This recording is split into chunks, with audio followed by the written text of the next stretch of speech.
So obviously you can send MIDI notes from Ableton Live to the Volca drum, so you can actually write MIDI sequences in Ableton Live and send those to trigger the sounds of the Volca drum.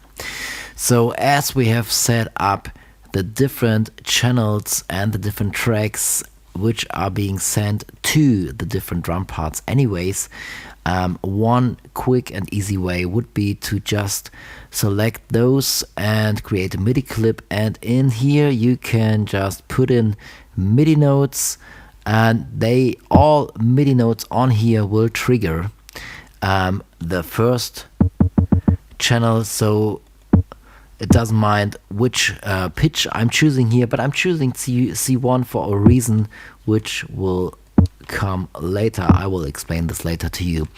So now I have this MIDI clip here where I'm sending in or sending out MIDI note, 4 MIDI notes, 4 MIDI quarter notes. So now they are playing the Korg Volca drum, and if I want to add another sound, I can do this in the second track. So for example, put in more MIDI notes in here.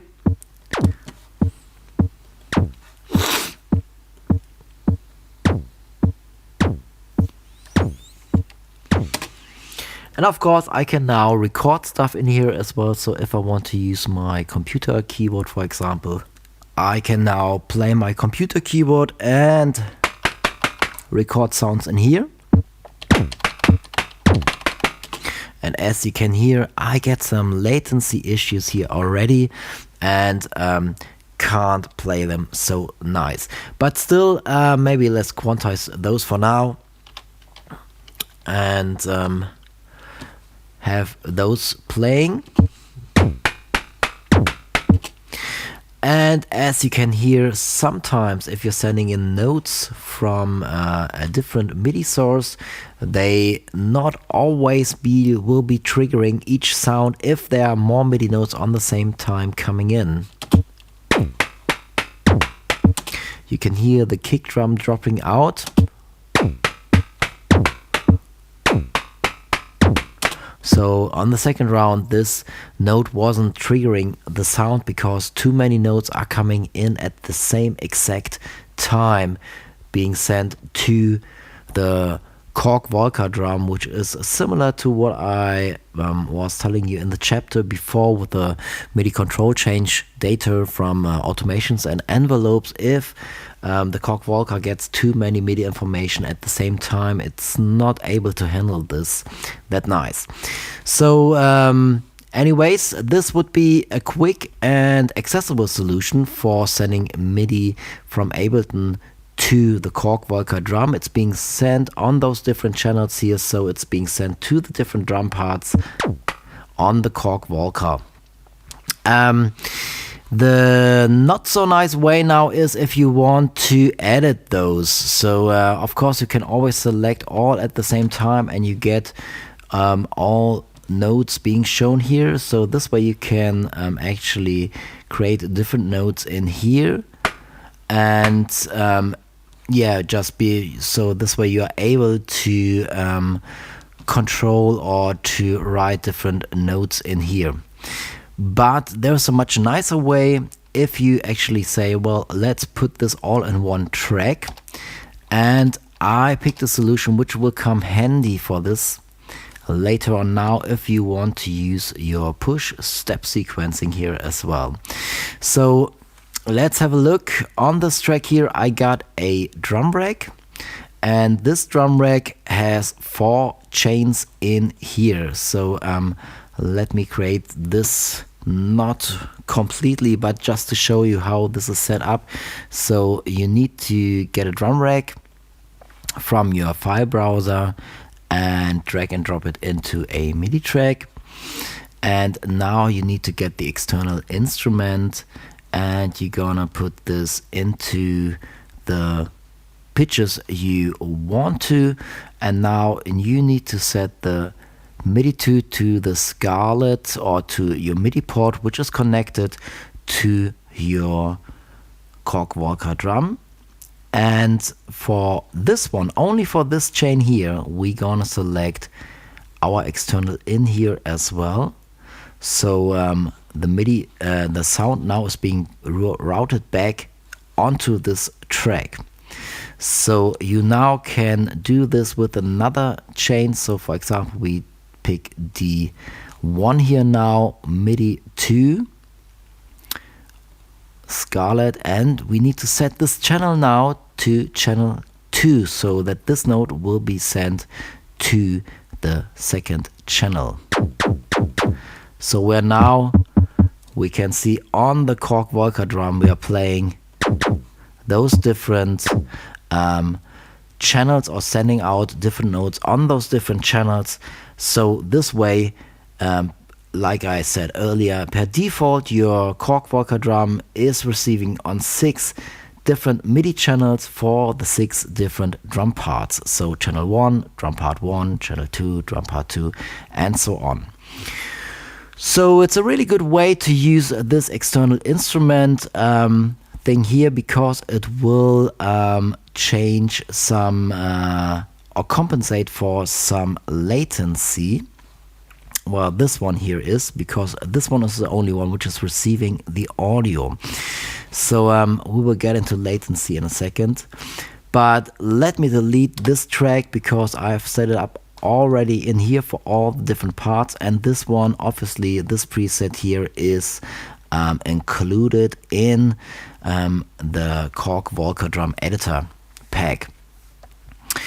Okay, so now you can actually just use one MIDI clip. So if you create a new MIDI clip on this track now, you have all the different parts on here already, and because I have my headphone monitoring here turned on, we can hear the sounds already, and I can now just program some stuff in here, just some random notes, and let's play this track.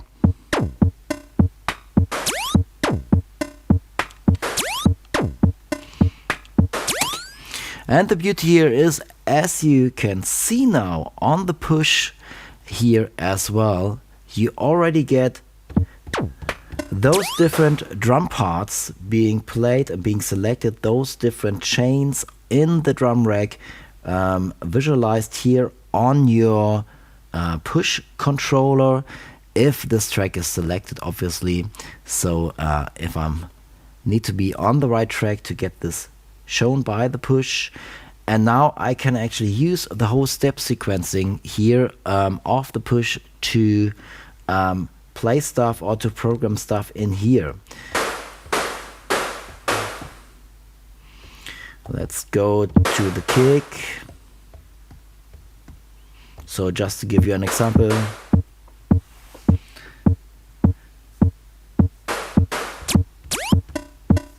and you can use all the functions here from the push, the repeat, for example. Let's put in some 8 notes or 16th notes. Press the record, so this will get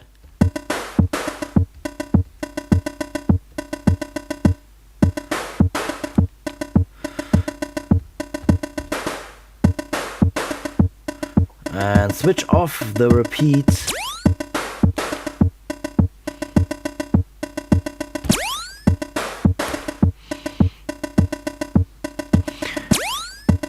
And this way you can use the drum rack to play sounds of your Korg Volca drum. So as you might have noticed here, I put in some track delay, some negative track delay here already. So let us have a look on the latency here. Obviously, because we are getting the audio from the Korg Volca drum being digitized into Ableton Live, and we're sending out MIDI here, so there is some latency involved here, and that's always depending on your system, on your setup, and on your buffer size. So obviously we can put down the sample rate here, so we have less latency. The higher we are getting here, the more latency we are getting, obviously. So let's set this down to 128 samples, and let's do some checking here with just a kick drum maybe. And I'm gonna turn on the metronome now too. That's pretty alright. Let me move up the buffer size here to show you. If you have a bigger buffer size, you're now getting this latency. Even put it a bit higher to make it more obvious. If I turn down the tempo, you might hear this, that the metronome is a bit earlier than the kick drum or the part 1 from the Korg Volca at the moment.